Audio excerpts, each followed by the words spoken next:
Two great games to kick off Week 18. Let's get more into them with wagering analyst Todd Fuhrman and the Wizard of Odds, Kenny White. Let's start with the Chiefs at Las Vegas this afternoon, gentlemen. The line has ballooned from 7.5 to 9 points, favoring the Chiefs. Give us your top Chiefs player prop here, Todd.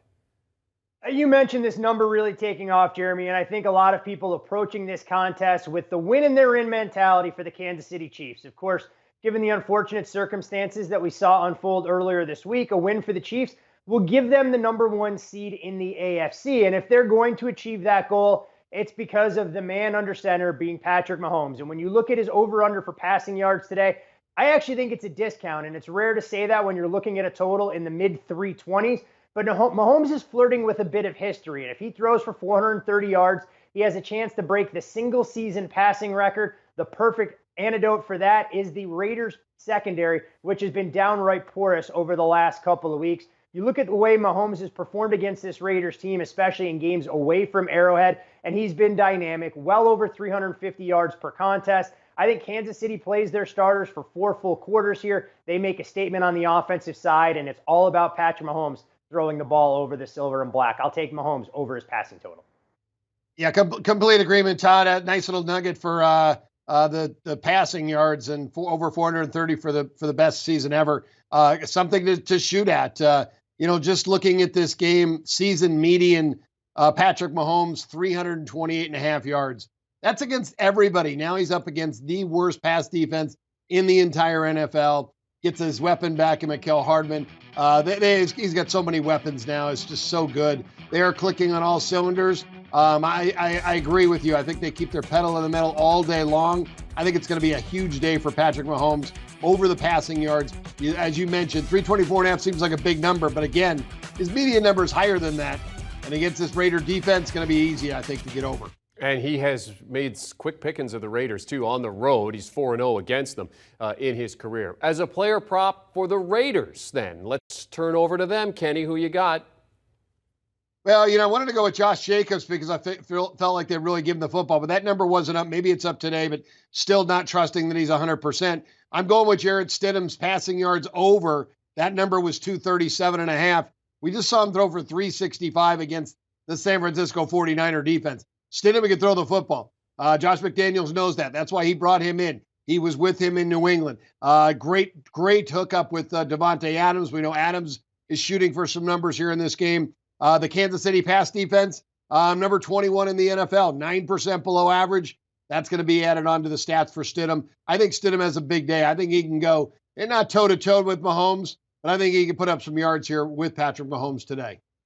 I'm right there with you, Kenny. I think Stidham puts up big numbers. He's going to get the ball to a lot of his talented receivers. So I went in a slightly different direction, looked at Devontae Adams. I do think he has a chance to flirt with the century mark, but felt Darren Waller is still being sold short. When you look at Waller's productivity over the last 3 weeks, since he's been able to shake some of the malaise from that hamstring injury that had him shelved for an extended period of time this year, he's gone well over the posted total that we're seeing today in the mid-30s at 40 receiving yards or more in each of the last 3 games, highlighted by a 70-plus yard performance with Jarrett Stidham under center last week. I know he was only targeted 5 times, but had 3 catches, all of which were over 20 yards, and I think he can continue that trend here. I know Darren Waller doesn't have an extended sample size of playing against the Chiefs. He missed the game earlier this year, only played 1 contest against them last year, but he's going to remind us today, headed into the offseason, why he's one of the better tight ends that a lot of people have forgotten about because this season was marred by injuries. He rides off into the sunset with a very strong performance, over 33.5 receiving yards for the talented tight end. Both guys staying away from Josh Jacobs, who could become the first Raiders rushing champion since Marcus Allen in 1985. He's 160 yards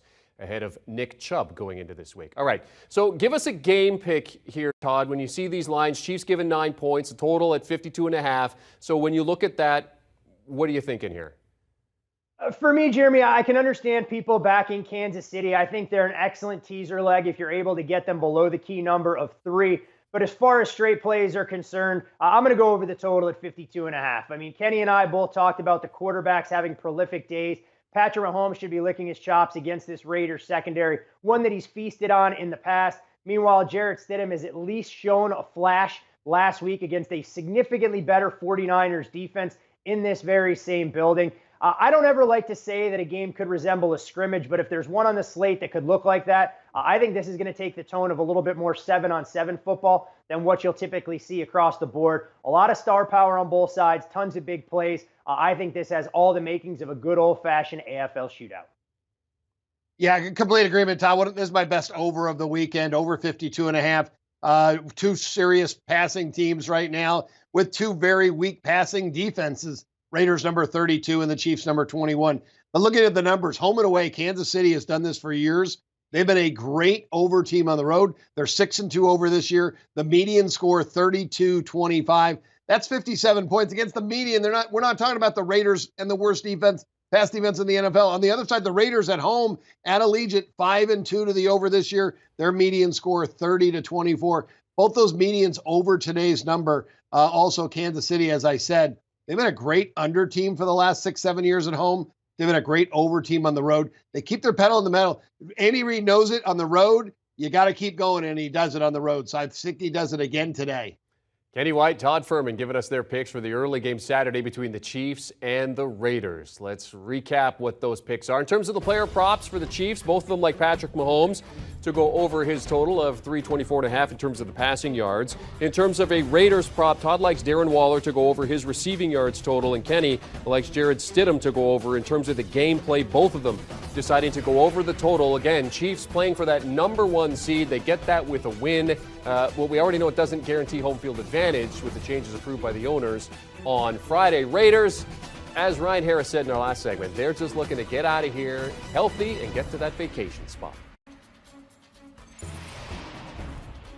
All right, well, the other game Saturday is the AFC South decider between the Jaguars and the Titans. Two teams in very different places as they come to an end to the regular season. Let's start with the boys from Duval County. Who do you like for a player prop there for the Jags, Kenny?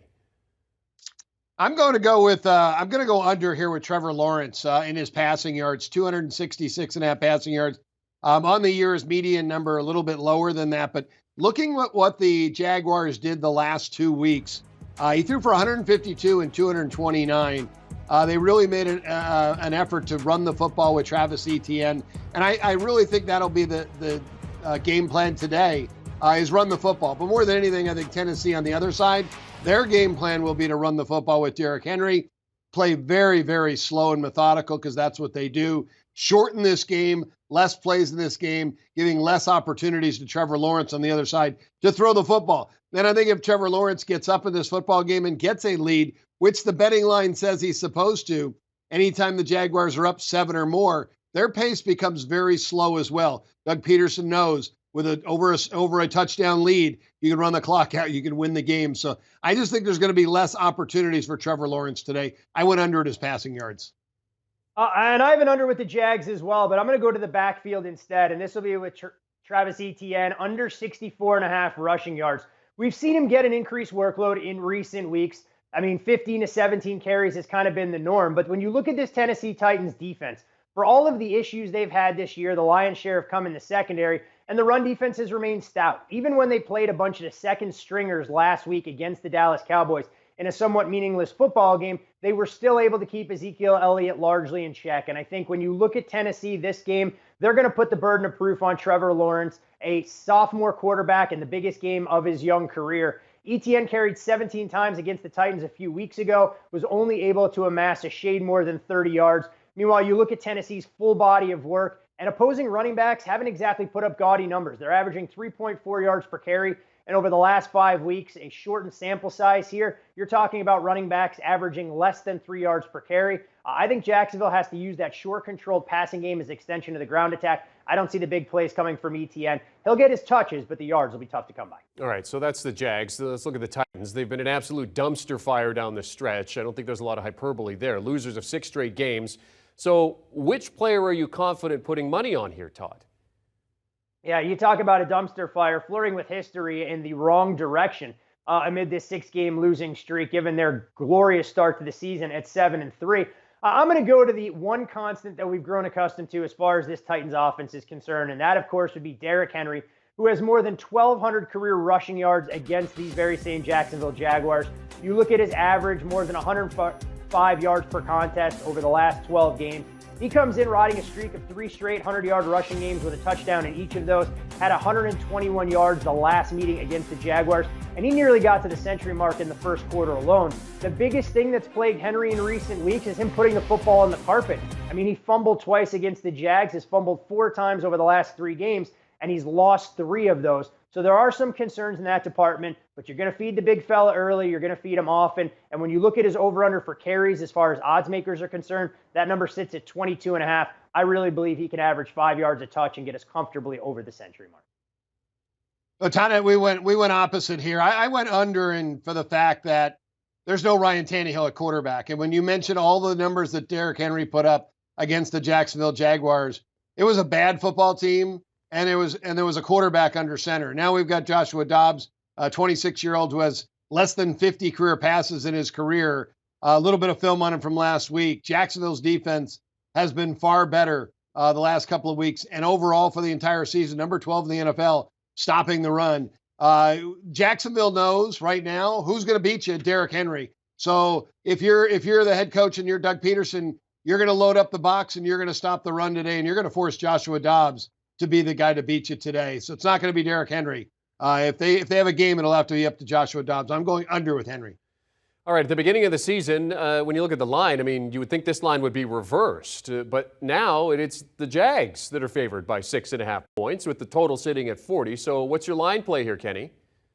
Yeah, I can remember about 3-4 weeks ago, Pete Prisco saying Tennessee dominates Jacksonville. They can't beat them. I'm going with Tennessee and Jacksonville with a big win. And, you know, we were all kind of in that same boat thinking the same thing. But Jacksonville has played really well down the stretch. And I think this is a Jacksonville team that has just played football. Now they're in a game where there's playoff implications. And I don't think they were thinking that before. So that's why I think the offense, there's a little more pressure on Trevor Lawrence today. There's a little bit more pressure on that offense. I don't like the offense for Tennessee, that's for sure. They're 11-5 under this year. I mentioned the pace, 29th in pace. I'm going under the total for that fact. The 6-game losing streak, they're 4-2 to the under. They've on median scored 14 points per game over that 6-game run. So I think it's a very low-scoring football game today. I think it's going to be a really good battle. Don't discount Tennessee just because this team has been there before. They were number 1 seed last year. I think there's more pressure on Jacksonville actually than Tennessee in this game to get to the playoffs. So I think it's going to be a very low-scoring football game. You mentioned it, Kenny. You said not to discount the Tennessee Titans, and I'm definitely not going to do that. I'm going to back them in the first half, plus 3.5. I think this number is going to trend towards a field goal as we inch towards kickoff later tonight at 8:15 Eastern. You mentioned that the fact that the Tennessee Titans have been here and done that, and I think when you come into a game of this magnitude, riding a 6-game losing streak, everybody has kind of written you off. They're actually playing with a little bit of house money, in my opinion, here, especially with Joshua Dobbs under center. Dobbs showed well in a limited sample size against the Dallas Cowboys, was smart with the football, got Robert Woods and Treylon Burks involved in that contest, didn't have the luxury of handing off to Derrick Henry either. And when you look at this Tennessee defense, if they can sell out and stop the run, Trevor Lawrence is going to be an elite talent at the quarterback position, but he may have some nerves and jitters playing on this stage if so much is heaped on his shoulders as a pass-first offense potentially here tonight. I think Tennessee finds a way to hit Jacksonville in the mouth early. This game is going to be extremely competitive, but especially for the first 30 minutes. I like the idea of grabbing 3 and a hook with the road team here in a number that I think is actually a touch inflated. Yeah, it has been a minute since Trevor Lawrence has felt this kind of pressure. Certainly have to go back to his college days for one of those big games. Interesting to see how he and the Jags respond to the pressure tonight. Todd Fuhrman, Kenny White with their Saturday picks for Jaguars, Titans, and Jacksonville. Jags look to book that improbable playoff spot. Let's recap their prop plays. They're going under in terms of a couple of Jaguars props. Todd likes Travis Etienne under his yardage total. Kenny White likes Trevor Lawrence to go under his passing yards total. In terms of Derrick Henry, they're going the opposite ways in terms of a Titans player prop. Todd likes him over. Kenny likes him under his yardage total. And then Todd likes Tennessee first half plus 3.5. Kenny's going with the under the total of 40 points. If the Jags don't win, they can still get in as a wildcard team, but they need the Patriots, Dolphins, and the Steelers to all lose on Sunday.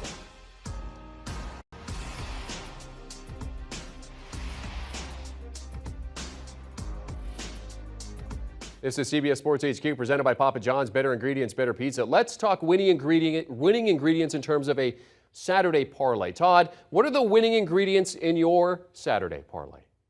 So for me, Jeremy, I've cooked up a three-teamer here. A little bit of sauce, a little bit of cheese, and pepperoni should be able to get us to the finish line. I don't think Kenny will have a problem with two of the three legs. I think he'll take umbrage, though, with the third. We talked about the Chiefs and Raiders potentially not only being the highest scoring game on Saturday, of course, not going out on a limb for that, but the highest scoring game of all of Week 18. So I use both teams over their respective team totals in this game. I think the offenses should flourish against their defensive counterparts. And really believe Kansas City playing on its front foot will force the Raiders to try and match them score for score.